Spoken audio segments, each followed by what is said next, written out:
J-Roll Electronic Productions, baby.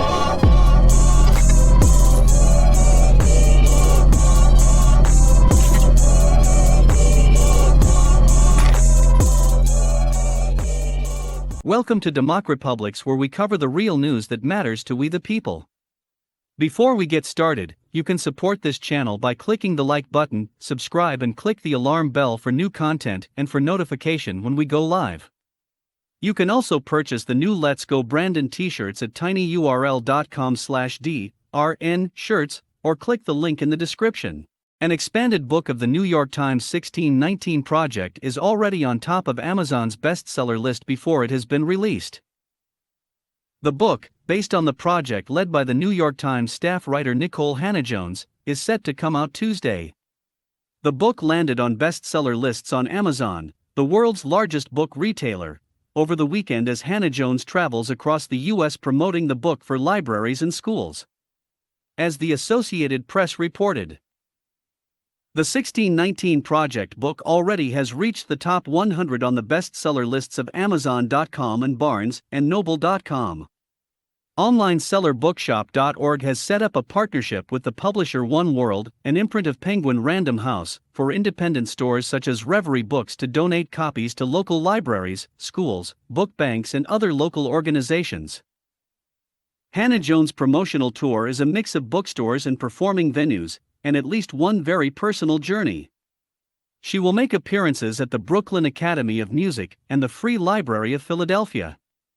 She will visit Waterloo West High School in her home state of Iowa, partner with Loyalty Bookstore and Mahogany Books for an event at the Martin Luther King Jr. Memorial Library in Washington and attend the Chicago Humanities Festival. She also will speak at the annual convention of the National Council of Teachers of English. Lindsay Berkins, who leads the Council's Build Your Stack initiative, which helps teachers build their classroom libraries, says it was important to reflect a diversity of experiences in the classroom texts. The 1619 Project was an effort to reframe Americans' history and the founding of the United States away from the Declaration of Independence in 1776 to the arrival of the first slave ship on U.S. shores in 1619. The project has been one of the principal examples of a recent strain of progressive academic theory known as critical race theory. The project itself was widely panned by historians who alleged that the 1619 Project lacked nuance and left out much necessary context over the United States' past struggle with slavery. I was disturbed by what seemed like a very unbalanced, one-sided account, which lacked context and perspective on the complexity of slavery, which was clearly, obviously, not an exclusively American institution but existed throughout history, Pulitzer Prize-winning author James McPherson, professor emeritus of history at Princeton University, said of the 1619 Project.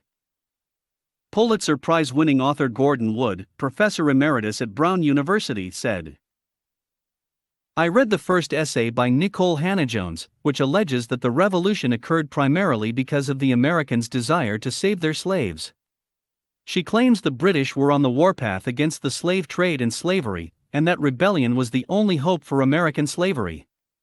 This made the American Revolution out to be like the Civil War, where the South seceded to save and protect slavery, and that the Americans 70 years earlier revolted to protect their institution of slavery.